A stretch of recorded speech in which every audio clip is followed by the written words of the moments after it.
All right. Hello, everyone. We are live. I am Ryan, and I'm working on CourseLift. If you're following me on Twitter or if you've seen this elsewhere, you might be familiar with CourseLift, and you may have seen some of the stuff that I'm putting into it.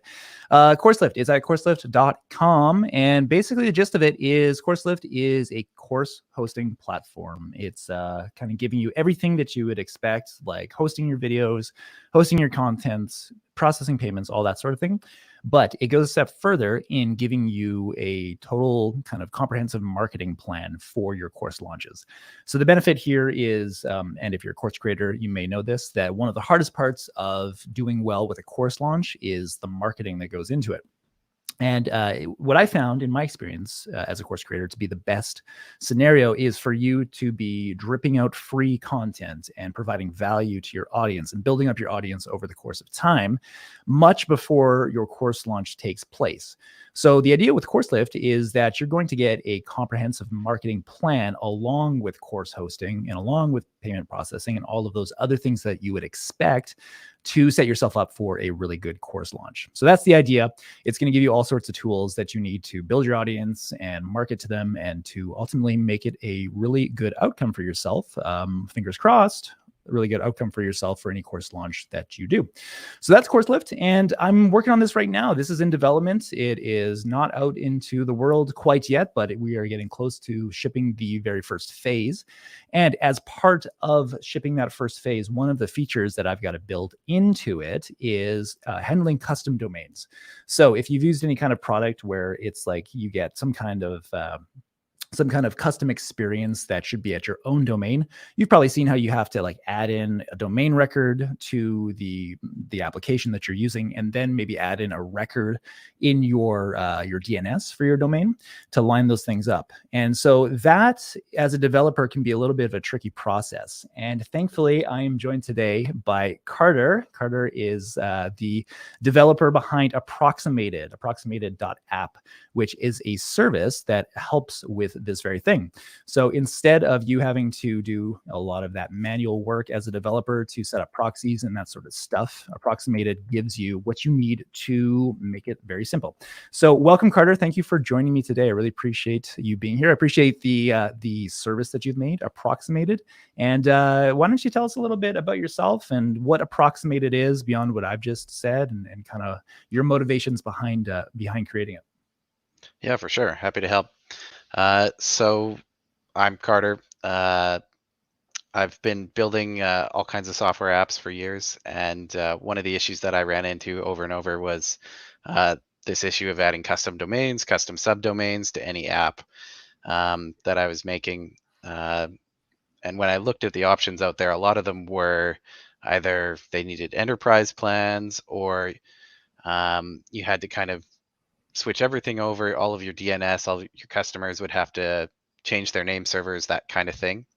And that just didn't really work very well, and wasn't kind of the API experience that I'm used to with other things. You know, like if you're using something like Stripe, you expect it to sort of be simple and work out of the box. So I built Approximated to handle this. And so what it does is it'll create basically a reverse proxy cluster for you that you can have regions all over the world if you want. And it'll handle taking in requests to any domains or custom subdomains that you set up with it, and then it'll send them wherever you'd like to point them at. So you can either proxy them or redirect them. And the whole idea behind it is just to make it as easy as possible. It should be like one API request. You know, it can send back the information you need as you know, as the app developer, to tell your customer, your user, what they need to add in their DNS records, which should just be one record to make it as easy as possible. And then you know, you're good to go with that. So yeah, that's kind of the idea behind Approximated, and it's been operating for a while now with thousands of domains and sites. So it's been going pretty well. That's really cool. Excellent. What? So I'm really curious about this, and I think those watching might be as well. What is it that goes into making this reverse proxy sort of dance work with everything that you put into Approximated? I mean, you don't have to go into the details line by line of code, but give us like a sense of like what it takes. Like if you were building something like this on your own, like how big of a lift is it, and is it this kind of big hairy problem that people have to put a lot of effort into? Or tell us a little bit about that. It is. It's actually a much more complicated problem than it seems like. Um, so most people probably have some kind of experience with something like Nginx or Apache or one of those reverse proxy setups. And Your so those audio are. might be cutting there, Carter. Oh, am I cutting out here? There you go. I got you back now. Okay, sure. Just let me know if that happens again. I might need to turn off the echo cancellation or something. But Why don't we try that? Let's try turning it yeah, off. sure. Let me just turn that. How's that? You hear me all right? I got you now. Yep. Perfect. Okay.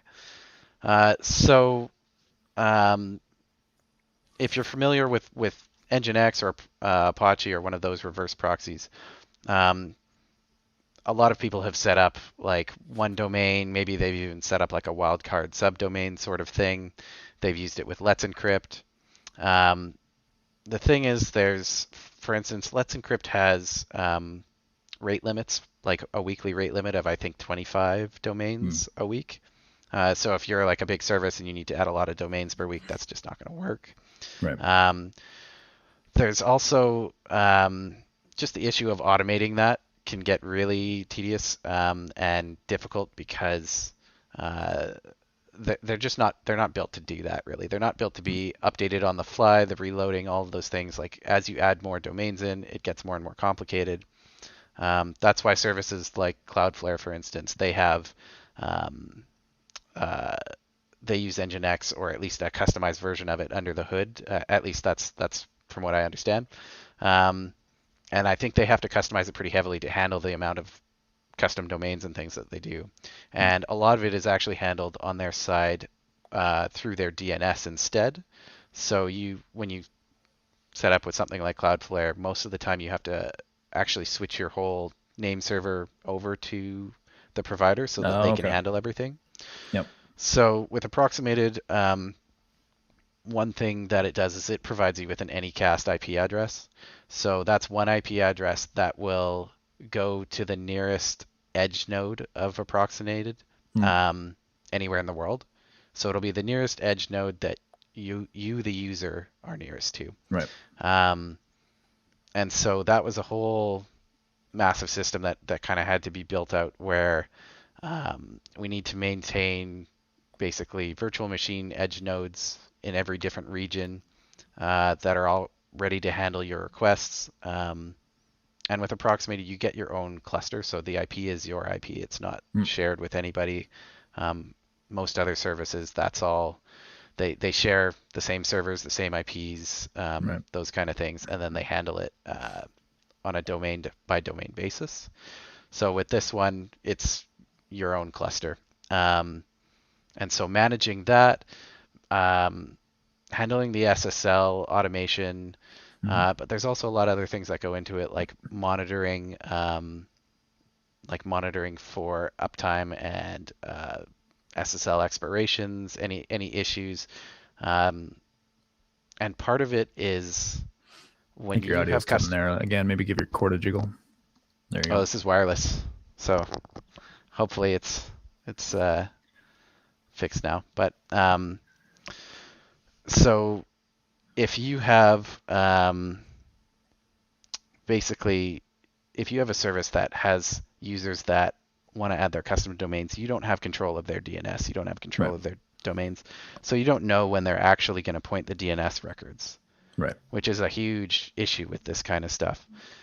So what Approximated will do is actually, on the first successful request that hits an Approximated edge node, it creates the SSL certificate in flight then.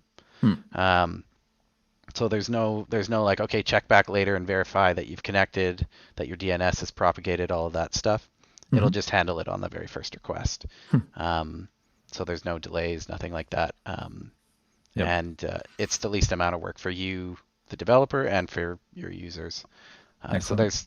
there's a lot to manage there. Yeah, there's a lot of things that go into it, um, Yep. and a lot of infrastructure that Yeah. gets managed. Seems like it's a probably a big upfront lift to create all of the necessary stuff, put it in place to make this kind of feature in your application work. And then there's the maintenance burden that sits on top of that as you go on, right? I can imagine Yeah. there's probably all sorts of like edge cases that will be hit where you've got to dive into DNS records to find out why somebody's not configured properly and stuff like that. So Approximated handling that for the developer seems to me to be a pretty good deal. I'm definitely very interested in this, and that's why I wanted to get you on here to help me out to get this into CourseLift. So for those watching, the idea here is I've got things set up basically for Carter and I to work on getting custom domain support going in CourseLift. I'm going to give a little bit of an overview of like what the idea here is that we're trying to get towards today, and then we'll maybe dive into it, Carter. So Sounds good. CourseLift, it's got two parts. CourseLift is, well, here's the marketing page. This is what you'll see if you just go to CourseLift.com. If you log into it, eventually, once you log in, this is not live yet, but eventually what you'll see is this kind of experience as a course author, where you have got things like videos that you upload that you might want to put into a course. You might want to configure lead magnets. These are like free things, free courses, free downloads, etc. Things like that you can drip out to your audience to start to gain students to be enrolled, to start to build up your audience, and eventually lead yourself onto a course launch. That's the idea. I've got this lead magnet established here. This is for this kind of like, I guess, fake course brand called Full Stack GraphQL. I say fake because it is not anything that's I put out into the world as a real thing, but I might do so one day. I might put some coursework behind this and get that out into the real world. GraphQL is something that I've taught on a lot in the past. But in any case, once you have things configured here, you will see, so this is the author experience. You will then get what I'm calling the student experience, which is your typical sort of like course player experience where you've got your list of videos, you've got your player here, you have got spots to comment. One thing that's really cool is I'm getting these transcripts generated automatically from the service that I'm using to host my videos, which is called Muse.ai. So that's going to be a really nice feature for course authors, a lot less work to get transcripts put into place for their students. So all that to say, we've got like this course author experience here. Then we've got this student experience. And the idea is that if you are an author and you go in and you put in like a lead magnet, let's say, I'm calling this one Full Stack GraphQL Fundamentals. What you'll get automatically is this spot at a CourseLift.com domain, as you can see here, where you can just immediately get this student experience. So this is going to a subdomain of fullstackgraphql.courselift.com. And that's because I have configured for this brand, I've got this brand called Full Stack GraphQL. I've configured for it that I want the slug or the subdomain portion to be full-stack-GraphQL. And then I'm making a slug out of the course title, Full Stack GraphQL Fundamentals. And that is why I'm getting this here. So you're going to get this, this link automatically after you put in and publish a lead magnet, much like you'd expect. You get automatic URLs for many of these services that we use. The goal, though, is for users to be able to put in their own domain. I have a domain called fullstackgraphql.io. And as a course author, I'm going to want to put in this domain and use this to have my student experience be displayed. So I'm going to want to have it served at fullstackgraphql.io, probably something like courses.fullstackgraphql.io. And then have like a path of the course slug. Slug is derived from the title of this lead magnet course. I want to have that all in place. so that I can then serve this up. And the hardest part of this is getting the reverse proxy stuff established, and that's why I'm going to lean on Approximated. So I figure what we'll do is, I think the first step for me at least. So this is my Prisma Studio editor here. I'm in brand, and I need to establish my domain. So I don't have the UI actually built out for this yet in CourseLift. Ultimately, it's going to be here under, like, if I'm in my account, I've got my brands here. I can then go manage this brand and add my domain name that I want to use for this particular brand. I don't have that in place quite yet. Instead, what I'm going to do is just kind of go in here and put it in to this spot, like so, fullstackgraphql.io. And I think, Carter, we chatted about this before, like, what's the best experience, do you think, for authors when they're making their edits for their domain, if they want to serve at something like courses.fullstackgraphql.io? Should they put that in immediately, kind of like this? I think that's the best way to keep this record. Definitely, yeah. That's the easiest way. The way that Approximated will treat that is a subdomain is its own record, essentially. So courses.fullstackgraphql.io would be treated totally separately than fullstackgraphql.io on its Okay. own. So it's just Excellent. easy enough to put them all in one spot. Perfect. Well, I'll save this change. This should go through. Yep, courses.fullstackgraphql.io. So we have the domain configured right now, and I'll give a little backstory before we go too much further on, like, what's happening here. This author experience here, this is built in Redwood.js, super nice framework that puts together React and GraphQL and all sorts of goodies. So check out Redwood.js. The student experience, though, is built on Next.js. And I'm using Next in this case because this is more of a lightweight application, which I don't need a full-blown framework for. And also, Next.js, as many of us know, very good support for server-side rendering. And so what I'm doing in the get server-side props function that gets executed as this page gets loaded is I am taking this subdomain portion, this slug here, full stack at GraphQL. And I'm also taking this portion here, the path for the course, and I'm using those two things to query my API for course data. So I need to find the brand, basically, which is established via the slug here, the subdomain, and also the course name, which is via this slug here. So these are unique identifiers in the database for the brand and for the course. Get the info for the course, and then I can populate the page this way. So we'll ultimately need to make a bit of a code change where instead of looking just for this portion, this subdomain, I'll need to take the whole thing, like the subdomain plus the domain portion, and I'll need to use that to query my database for the stuff that I'm looking for. So we'll put that in a bit later. But the next step, I think, Carter, probably would be for us to do some stuff here in Approximated, I would imagine, hey? Yeah, that's right. So if you want to log in there. Yeah, there we go. So I've created a reverse proxy cluster. We did that ahead of time. I've also got an API key. Talk to me, before we go too much further, a little bit about reverse proxy clusters. How can we sort of think about this spot here? So the reason why we have a cluster instead of just a reverse proxy server or something like that is basically all of these requests that get proxied are going to have to go through Approximated's edge nodes at some point. And so the reason we would want that clustered around the world in different regions is that, for instance, if you're hosting on something like Vercel, you're going to have that distributed by default, which is going to give you really fast response times, low latency, that kind of thing. But once you start proxying and everything has to go through that, you could lose that if you only had it in one location. So for instance, if you had someone that was in Australia and they were trying to access your application and they only had one reverse proxy and that was in the States somewhere, then it's going to have to go from Sydney, let's say Sydney, Australia, to the United States, and then it's going to have to go from there to your application, then back all the way through to get to the user. So lots of latency in that scenario. Lots of latency. Whereas if we have a cluster, then we can put these different regions around the world, and then therefore we could just go right through the Sydney region, and then since your backend would already be distributed here anyways, it's just going to go to the nearest uh, like edge server of your application itself, Right. which makes it super fast, really short latency.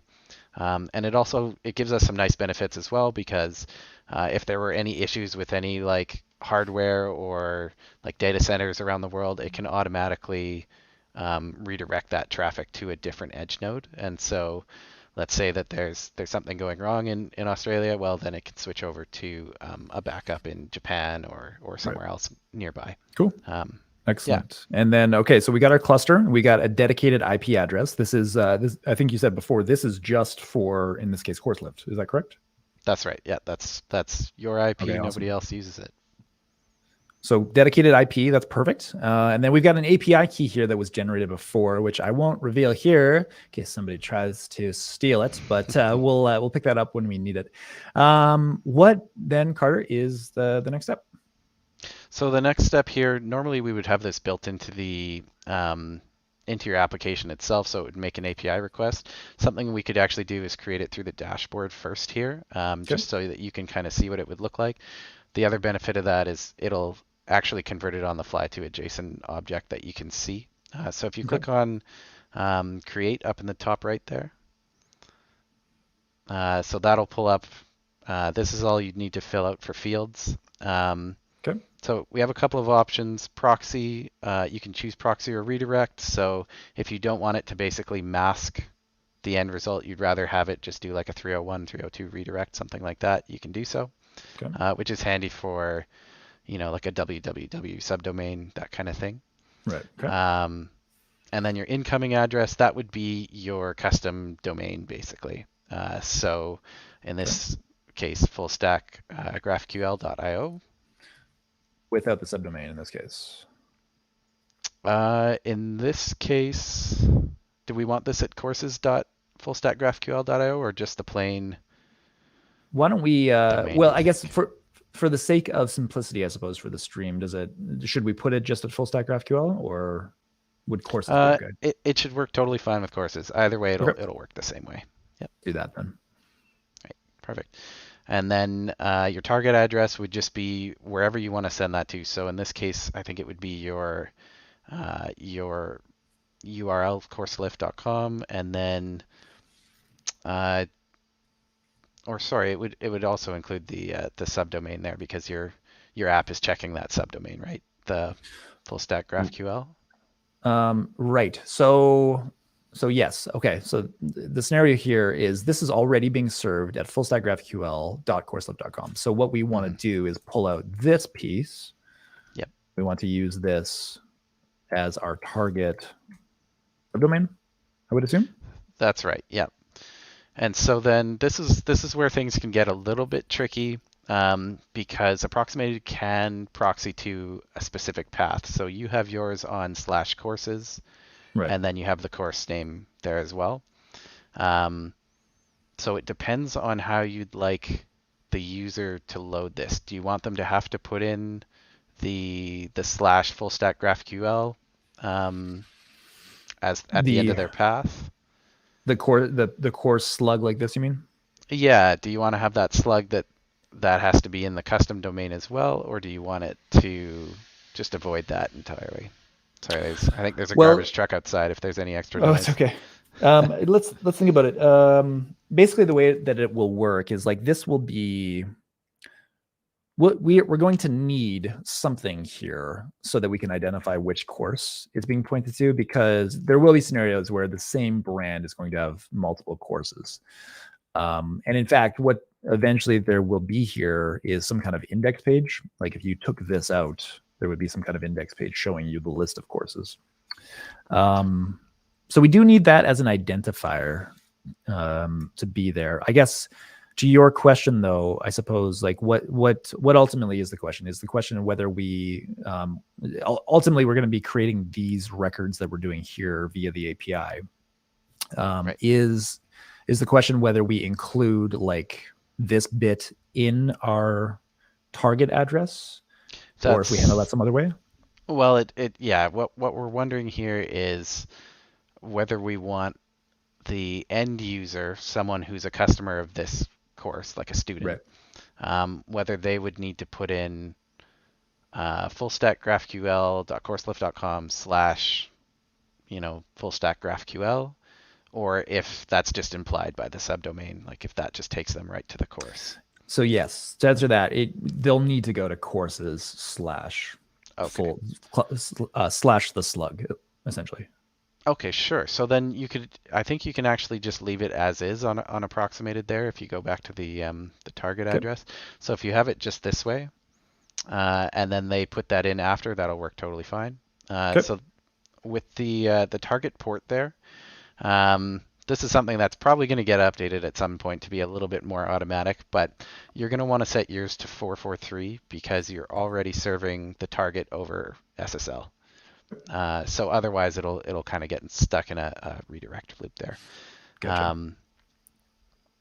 And so that should be everything. It's automatically selected your proxy cluster. So if you have If you more look than on, one, you'd be able to select. yeah. So what some people will do is they'll have like a staging cluster, or they might have like just a development cluster for their developers to kind of mess around on while they're working on things. Right. That's why I've put dev in this one. Yeah, exactly. You could certainly use the same one for whatever you'd like. They just like that separation. Okay. If you look on the right, you can see that like the JSON object there just automatically gets filled in and updated. So if you were going to send something with like an API, this is exactly what you would send to create what you just did on the left. Okay. That's handy Um, because you can see immediately see the shape of what you need to use. yeah, you just have to make sure that you have a header for the API key as your authentication, and that would work out of the box like that. Okay. Excellent. Yeah. Cool. So at this point, I can save, eh? Yep, that's right. And so it'll probably take a good 30 seconds to a minute. One of the things that it's doing in the background here is it's actually pinging this over and over every on a kind of a like a fallback sort of timeline. So every few seconds, it'll give it a shot. Okay. It depends on. Have you set up the DNS for this already? Do we have a DNS record? So I don't have a DNS record. So walk me through that. What do I do over here? I've got Google Domains DNS going here. Yeah. So this would be something that actually would be handy to have in the dashboard. But basically, you just need to make an A record here. Okay. So you're going to need your proxy cluster IP. That is here. Which you can just grab down there. Yeah. And that goes in to the target, I suppose, when I'm making an A record. That's right. Yep. Okay. And what do I do about the host name in this scenario? So the host name here would just be an @ I believe. Yeah, because it would be courses because we're doing the subdomain. Yeah, perfect. And that's all you need to do. Cool, you can decide how long you want it to last for as the TTL. Which you might want shorter if you're default, or can I do like 60? So this is something that maybe you can enlighten me on this what should be a very simple topic. TTL. I've never quite understood this, to be honest. Like, is this like how long of a wait you have until this record starts to propagate through DNS, or like what does this even mean, TTL? So it's I mean, I wouldn't say that I'm a perfect expert on this, but I would say typically, yeah, TTL is what these DNS servers will tell each other basically how long to cache this for on their end. So it can determine how long propagation takes. It does kind of seem to me like most DNS servers these days, when they get updates or they're checking more often. So the TTL may not actually be how long it's you have to wait. So it could be quite a bit faster. Okay. And it could be longer as well because you never know with the propagation, across the world that can sometimes take longer. But yeah, generally that's what it's for. Okay. Well, I'll save this and hopefully we propagate without too much delay. And then if I'm back here, so this, like you said, this here is trying to ping that spot that I just created a record for. And it's ultimately going to, once it is able to resolve, we'll get, I assume, a check mark here of some sort. Yeah. So what it'll be doing in the background there is also Oh, here you go. So Looks like we're it good, says eh? that you've got an external CDN proxy. That might change after a second. So Approximate is also set up to kind of understand if some people would put things like Cloudflare in front of it Hmm. because they want to run everything through that, or there's various setups that people have. So this will try and determine if it's being sent to Approximated through something else, but the original IP is different than the clusters. Right.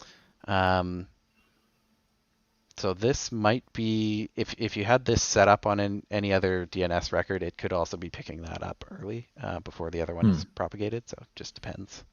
Okay. So Um, what's our, I guess, yeah, is our way to test just to go here to see what we get? yeah. You can just click on it and it should open up something. So So this is some data that I'm printing to the screen in another part of the application, basically. right. Um, right here, let's see if I can recreate that over here. If I do this, I think I'll get it. Yep. Yep. So basically, this is like the home route for this brand for their course spot, I suppose you could say. But it is Perfect. resolving that. That's awesome. So we're getting fullstackgraphql.io. Hmm. And this is where we're going to try this. And this is the kicker, though, that we had talked about earlier. Is there's going to be an issue once we put in this part. This way there actually probably won't be. You can give it a shot and we'll see what happens. Okay. Um, Courses, full stack GraphQL fundamentals. What do we got? Oh, look at that. there you go. Excellent. Yeah. And so the reason why when we talked earlier that there might be an issue doing it this way was I had thought that um, you might want it to proxy right to that /courses bit, Right. so that they don't have to enter that in as the URL. I And see. so Okay. and that's where we run into potentially like relative path issues because Right. assets and things are trying to access a path that's being rewritten basically by the Gotcha. proxy. Yeah. And so my kind of cursory understanding of that problem, and maybe I'll try to explain it in the terms that I understand, but you tell me where I might be right or wrong. If you have like a website like twitter.com or fullstackgraphql.com, fullstackgraphql.io, if you had something like if you just went here to the main routes at /, you might get the homepage, right? Yep. And if you went to like blog, you might get the blog. If you went to about, you get the about page. Those are things that are typically managed like from the same, I don't even know the right words to put behind it, but the same like kind of application or the same sort of like web host, if you will. Like if you've got like a WordPress site, all of these paths that come after the / those are going to be managed by the same web server. But I think what we're saying here is if like we wanted to work, let's say that like the blog of our website was on some total different, like even like infrastructure, if it was like on a different server, but we still wanted it to resolve to that spot under the main domain, there's work there to be done to set up the proxies appropriately, right? And I think that, you tell me if I'm on the right track, but that gets it to the problem where if we had wanted to proxy directly to courses, then we run into issues with what is being served by this Next.js application under this path versus what we actually wanted to serve proxying to a different location. Am I on the right track there? Yeah. That's pretty much it. So, for instance, yeah, if the target had included that /courses, then oh, you're just missing an L there. Oh, thank you. The what would be happening is, so let's say that you had an asset like just app.js, and it's normally being loaded at a relative path like /app.js. Because the proxy is including that /courses path, or because it could, we're not doing it here, but that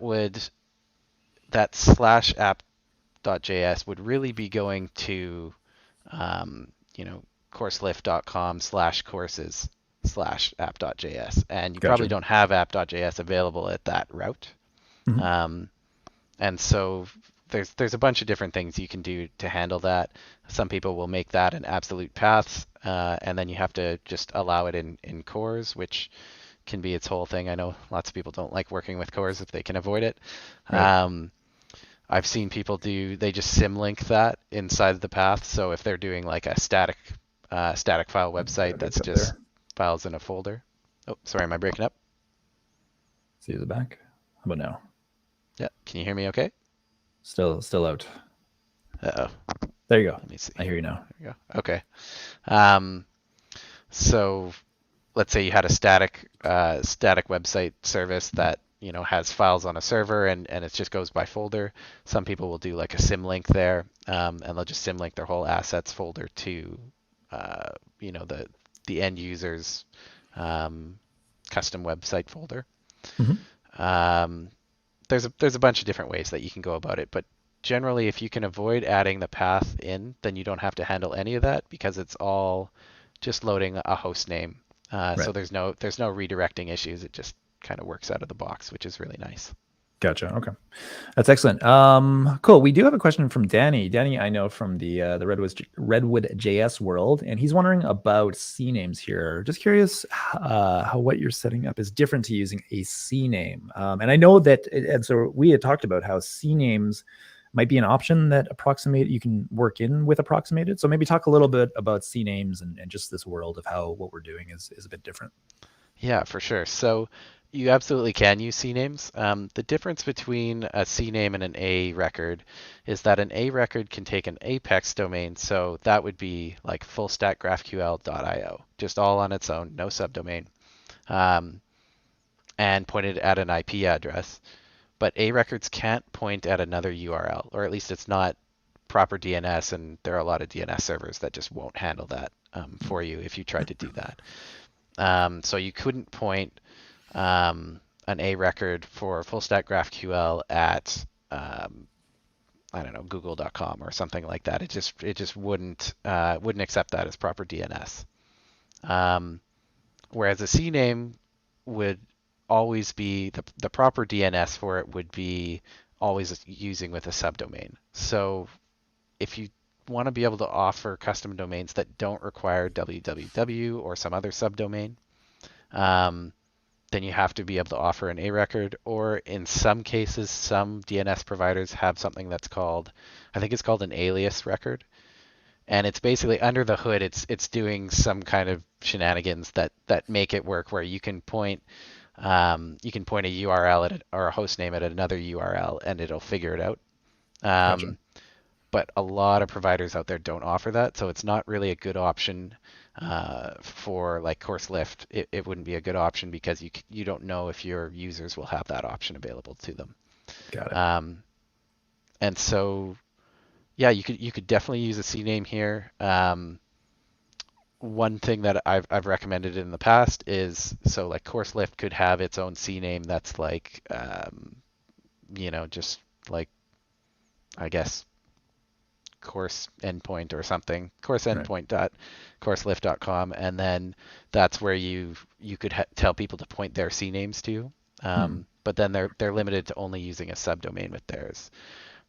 It's kind of a bit of a failing of the DNS standard, in my opinion, that you can't point an Apex domain at another domain. It has to be at an IP address.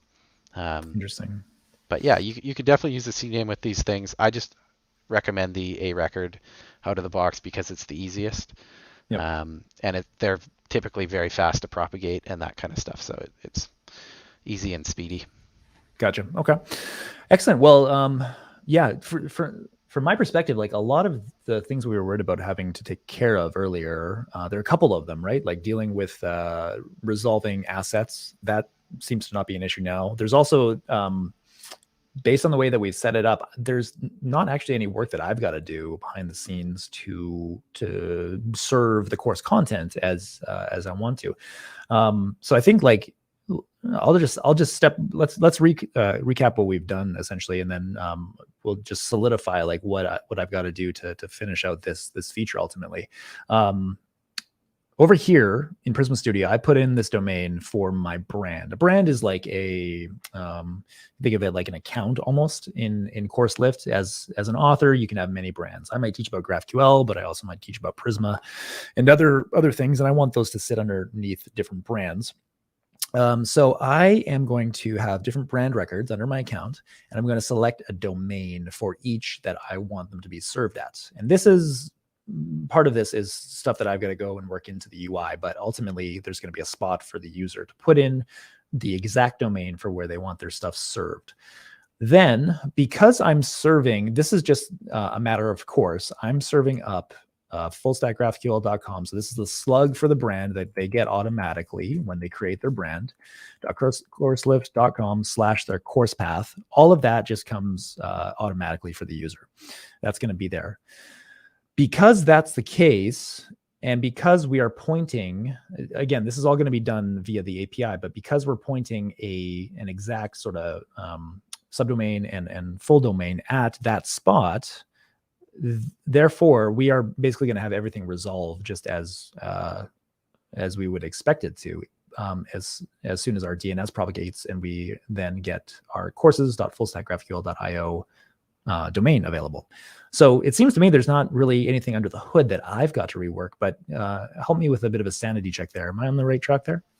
So I think so, yes. The way that we have it set up right now, your course creators would just need to be aware that it needs that /courses / the course name to load up what you're looking for. Now, that's also something that you could change your app code and your logic to handle that differently if you wanted to.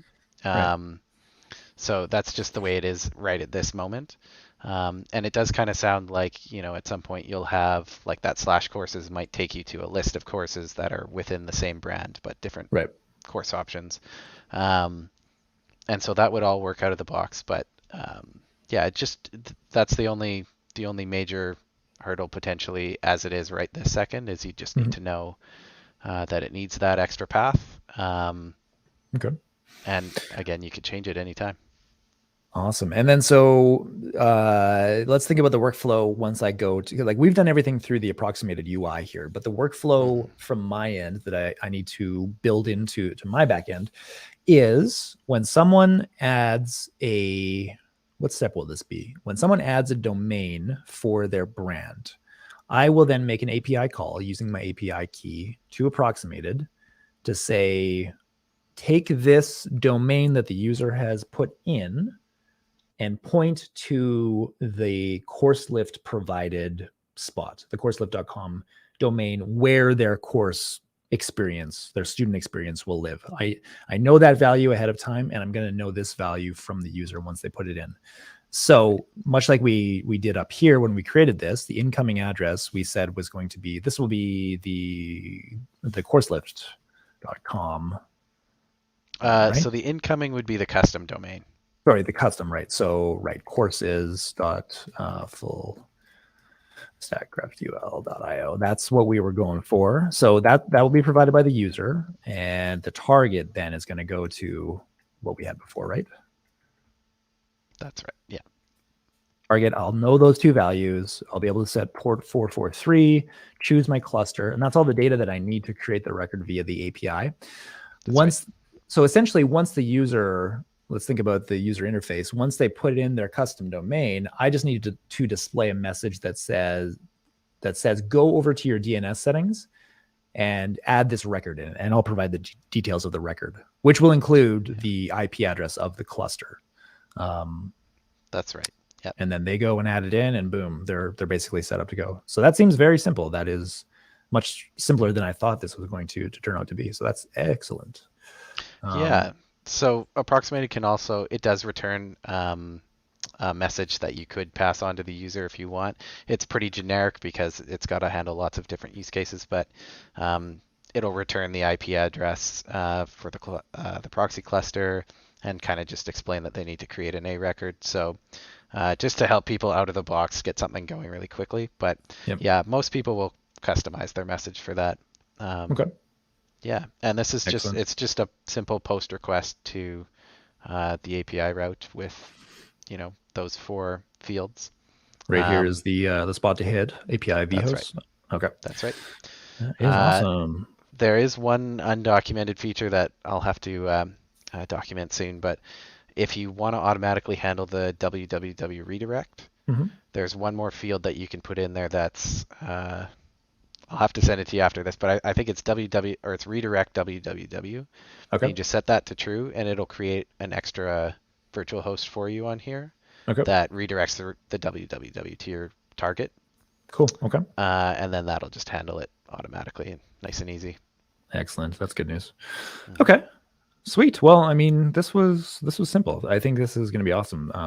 I'll get this built into the API, and then display the message. And I'm trying to think if there's anything else. Will you get the IP back from the response to API/vhost to point to? You do in the message. That's a good idea, though. I should probably add that as just a field that Just the bare proxy field. cluster IP. Yeah, yeah. By default, it's only in the message, I think, right now. Okay. Cool. Yeah. That's I guess helpful for cases where you're using different clusters for different different environments, right? Yeah, definitely. Okay, excellent. Well, this is awesome. I am a big fan right now from what I'm seeing, and it's it's up and running, and it's working out as you'd expect. So why don't we can wrap up? I mean, we're not even at the hour, but Approximated works so well that we didn't even need an hour. So let's celebrate that. Sure. Why don't you point people towards where they can reach you? I mean, Approximated.app is your service. If folks want to check out and maybe do a little bit of digging in there for what we've worked on today, where else can people find you? Yeah, you can find me on Twitter at Carter Bryden, CarterBryden. That's where I'm most active, on social media.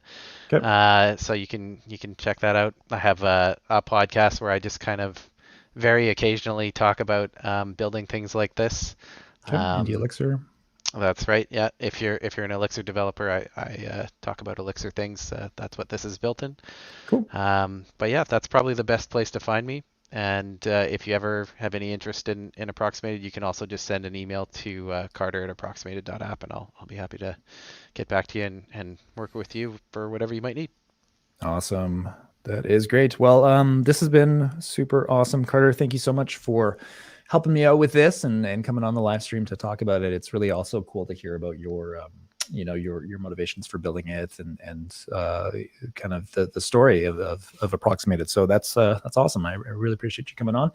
And for all those who have tuned in, thank you so much for checking this out. Check out Approximated.app for doing something similar to what we've seen here today. And also, if you're a course author or know somebody who is, check out CourseLift.com to see how you can get course hosting with powerful marketing tools built in. And that is about it. We'll wrap it up. Thanks everyone again for tuning in, and we will catch you next time. Bye-bye. Thanks, Ryan.